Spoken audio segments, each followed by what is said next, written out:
ഈ അടുത്തേ സോഷ്യൽ മീഡിയയിലൊക്കെ വൈറലായിട്ടുള്ള ഒരു വീഡിയോ ഉണ്ടായിരുന്നു. ഏതോ ഒരു കടയിൽ, കൊല്ലത്ത് എവിടെയാണെന്ന് തോന്നുന്നു, ഇങ്ങനെയുള്ള കുറേ സാധനങ്ങൾ ഇങ്ങനെ പുഴുങ്ങി ഒരു ഇലയിൽ തരും, പാത്രത്തിൽ തരും, അതിൻ്റെ കൂടെ ഒരു ചമ്മന്തി. നമ്മൾ ഈ സാധനം എല്ലാം നമ്മുടെ പറമ്പിലുണ്ടാവുന്ന സാധനമാണ്, മധുരക്കിഴങ്ങ് ഒഴിച്ച് ബാക്കിയെല്ലാം നമുക്കിവിടെ ഉള്ളതാണ്. പക്ഷെ ആ വീഡിയോ കണ്ടപ്പോൾ ഇതെല്ലാം നമ്മുടെ കുടുംബമാണ്, പല രീതിയിലുള്ള ചമ്മന്തി. പക്ഷെ ആ വീഡിയോ കണ്ടപ്പോൾ മുതൽ ഇവിടെ എല്ലാവർക്കും ഒരേ ഒരു നിർബന്ധമാണ്, എല്ലാം കൂടെ പുഴുങ്ങി ഒരുമിച്ച് ഒരു സ്പെഷ്യൽ ചമ്മന്തിയും കൂടെ ഇട്ട് കഴിക്കണം. എന്തൊക്കെ ഐറ്റം ഉണ്ടെന്ന് ഞാൻ പറയട്ടെ.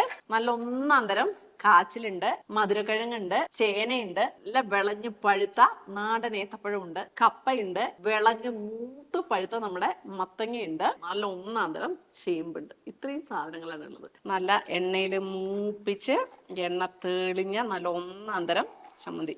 സാധാരണ നമ്മൾ പച്ചമുളകോ വെളുത്തുള്ളിയോ കാന്താരിയൊക്കെയുള്ള ചമ്മന്തിയല്ലേ, ഇപ്രാവശ്യം നല്ല പുളിയും മുളകും ഒക്കെ ഇട്ട് സ്പെഷ്യൽ ആയിട്ടുള്ളൊരു ചമ്മന്തിയാണ്. ഒന്ന് കഴിച്ചു നോക്കാം കേട്ടോ. അപ്പൊ നല്ല ഒന്നാം തരം ചേമ്പ് തന്നെ ഒന്ന് കഴിച്ചു നോക്കട്ടെ. എന്നാ ടേസ്റ്റ്. നമ്മുടെ പറമ്പിലുണ്ടായതാണ് കേട്ടോ, ജൈവവളം മാത്രം ഇട്ടിട്ട് അതിന്റെ ഒരു ടേസ്റ്റ് ആണ്. നല്ല വെള്ള കാച്ചിൽ, അല്പം ഉപ്പും കാച്ചിലിന്റെ രുചി പൊളിച്ച്. ഇനി ചേന എനിക്ക് വലിയ ഇഷ്ടമില്ല, എന്നാൽ പോലും പാവല്ലേ, നല്ല നൂറുള്ള നല്ല ഫൈബറുള്ള ചേന. പാവം കൂട്ടം പറഞ്ഞു, നല്ല ടേസ്റ്റ് ഉണ്ട് കേട്ടോ. നല്ല നാടൻ ഏത്തപ്പഴം, ഇതിൽ കൂടുതൽ പഴുത്ത അത് ആകെ അളിപൊളി നായി പോട്ടോ. അപ്പൊ ഏത്തപ്പഴം മാത്രം വേറെയാണ് നമ്മള് പുഴുങ്ങിയത്, ബാക്കിയെല്ലാം ഒരുമിച്ച് കലത്തിലിട്ട് അങ്ങ് പുഴുങ്ങി. മധുരക്കിഴങ്ങ് മാത്രം നമ്മൾ പുറത്തുനിന്ന് മേടിച്ചാണ്. അപ്പൊ അത് കണ്ടപ്പോൾ ഒരു രസമില്ല, അവർ പറഞ്ഞു നല്ല മധുരമാണെന്ന് പറഞ്ഞു. അങ്ങനെ ഇനി ഒന്ന് നോക്കട്ടെ കേട്ടോ. നല്ല മധുരം. അപ്പൊ കാഴ്ചയിലല്ല കാര്യം മനസ്സിലായല്ലോ. അപ്പൊ അതാ ഇങ്ങനെ ചമ്മന്തി ഇങ്ങനെ എടുത്ത് വെച്ച് ചമ്മന്തി മാത്രം ഒന്ന് തോണ്ടി കഴിച്ചു നോട്ടെ. മോളെ പൊളിച്ച് പാകത്തിന് ഉപ്പ് പുളി രുചി അട്ടിപ്പൊളി സാധനം കേട്ടോ. അപ്പൊ റെസിപ്പി തന്ന ചങ്കിന് ചക്കരയും നല്ല മധുരമുള്ള മധുരക്കൊഴുങ്ങതേ ഇങ്ങനെ എടുത്ത് ചമ്മന്തിയിലിട്ട് ഇങ്ങനെ അങ്ങ് കുഴച്ച് കാന്താരി ചമ്മന്തിനേക്കാൾ ഇതായിരിക്കും നല്ലത്. ഞാൻ കാന്താരിന് തല്ലി പറയല്ല, കാരണം എല്ലാം ഒരു വൈറ്റ് ഷെയ്ഡാണല്ലോ. അപ്പൊ ഈ ചുമന്ന ചമ്മന്തി രുചിയും പുളിയും എരിവും എല്ലാം കൂടെ അടിപൊളി. ഇനി നമ്മുടെ വെളുത്ത കാച്ചിൽ ഇങ്ങനെ എടുത്ത് നന്നായിട്ട് ചമ്മന്തിയിൽ മുക്കി സൂപ്പറായിട്ടുണ്ട് കേട്ടോ. പക്ഷെ കാച്ചിലിനേക്കാളും എനിക്ക് ഇഷ്ടമായത് മധുരക്കിഴങ്ങ് തന്നെ, പറയാതെ വയ്യ, പൊളിച്ച്. മത്തങ്ങ സാധാരണ പുഴുങ്ങുന്നതിൻ്റെ കൂടെ ഇടാറില്ല, പക്ഷെ ഒരു കളറിനും ഒരു രുചിക്കും. നല്ല വിളഞ്ഞ മത്തങ്ങ ആകുമ്പോൾ അതിനും ഉണ്ടാവും ചെറിയൊരു മധുരം. നല്ല മധുരത്തിൻ്റെ കൂടെ നല്ല എരിവും പുളിയും, അതൊരു പുളി മാസമായി പോയിട്ടോ. സെറ്റ്. ഇനി നമ്മുടെ ചേമ്പ് നല്ല ഒന്നാം തരം മുഴുത്ത ചേമ്പാണ്.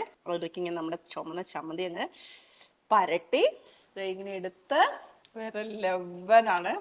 ഈ പലഹാരങ്ങളുടെ ഗുണവും രുചി അവിടെ കിട്ടും, സത്യം പറ. നമ്മുടെ പഴം, ഇതിനു മുമ്പ് നമ്മൾ ചുട്ട പഴം ഇതുപോലെ ചമ്മന്തിയിൽ നമ്മൾ കഴിച്ചിട്ടുണ്ട് കേട്ടോ ഒരു വീഡിയോയില്. ചേമ്പും ഇതും കൂടെ ചുട്ടിട്ട് തീയിൽ ചുട്ടിട്ട് ഇതാ നല്ല പുഴുങ്ങിയ നാടൻ പഴമാണ്. പാണ്ടിപ്പഴം ഉപയോഗിക്കരുത്, നാടൻ പഴം തന്നെ. മധുരം രുചി എരിവ് എല്ലാം പൊളിച്ച്, ഒന്നും വേണ്ടാന്ന് വെക്കാൻ ഞാൻ പറയില്ല. അടുത്തത് കപ്പ ചെറിയൊരു കഷ്ണം എടുത്ത് ഒന്ന് ഉടച്ച് അതിന്റെ നാരൊക്കെ ഒന്ന് മാറ്റി ഒന്ന് കുഴച്ച് ഇങ്ങനെ എടുത്ത് എങ്ങനെയുണ്ട്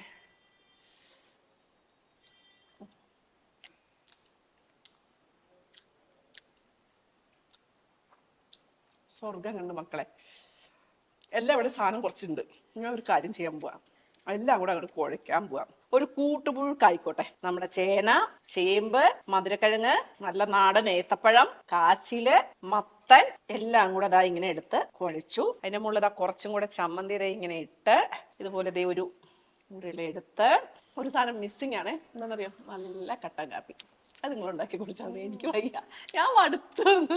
ചെറിയുള്ളി ധാരാളമായി എടുക്കണം, ആവശ്യത്തിന് കറിവേപ്പില, ഉപ്പ്, എരിവിന് ആവശ്യമായിട്ടുള്ള മുളക് പൊടി, ആവശ്യത്തിന് വാളംപുളി സിറപ്പാക്കി എടുത്തത് എല്ലാം കൂടെ നന്നായിട്ട് നമുക്ക് ഇങ്ങോട്ട് അരച്ചെടുക്കാം. ഇനി ഒരു പാൻ വെച്ച് നമ്മുടെ വെളിച്ചെണ്ണ ഒഴിച്ച് കടുക്, കറിവേപ്പില, ചുമന്ന മുളക് പൊട്ടിക്കാം. അരച്ചു വെച്ച മിക്സ് ഉണ്ടല്ലോ അതങ്ങോട്ടിട്ട് ചെറു തീയിലിങ്ങനെ മൂപ്പിച്ചെടുക്കാം. എണ്ണ തെളിഞ്ഞ് പാത്രത്തിൽ നിന്നും വിട്ട് വരുന്നതാണ് പാകം. ഇതൊരു സ്പെഷ്യൽ ചമ്മന്തിയാണ് കേട്ടോ. ഇനി നമ്മുടെ പറമ്പിൽ നിന്നും പറിച്ചെടുക്കുന്ന നാടൻ വിഭവങ്ങളാണ് കൂട്ടുപുഴുക്കിന് എപ്പോഴും നല്ലത്. നല്ല വിളഞ്ഞു മൂത്ത മത്തങ്ങ, കാച്ചിൽ, ചേമ്പ്, മധുരക്കിഴങ്ങ്, കപ്പ, ചേന, നാടൻ ഏത്തപ്പഴം, ഇത്രയാണ് ഞാൻ എടുത്തിട്ടുള്ളത്. നന്നായി കഴുകി തൊലി ചെത്തി മാറ്റി ചെറിയ കഷ്ണങ്ങളാക്കി ഉപ്പിട്ട് പാകത്തിന് വെള്ളം ഒഴിച്ച് മൺകലത്തിൽ തന്നെ പുഴുങ്ങിയെടുക്കണം. ഏത്തപ്പഴം മാത്രം ഞാൻ വേറെയാണ് പുഴുങ്ങിയെടുത്തത് കേട്ടോ. വൈറൽ വീഡിയോസ് ഒരുപാട് ഉണ്ടാവും, അതെല്ലാം നമ്മുടെ വീട്ടിൽ നമുക്ക് ഉണ്ടാക്കാൻ പറ്റുകയും ചെയ്യും. ഒന്ന് മെനക്കെടണം മാത്രം. അപ്പൊ എങ്ങനെ ട്രൈ ചെയ്യല്ലേ?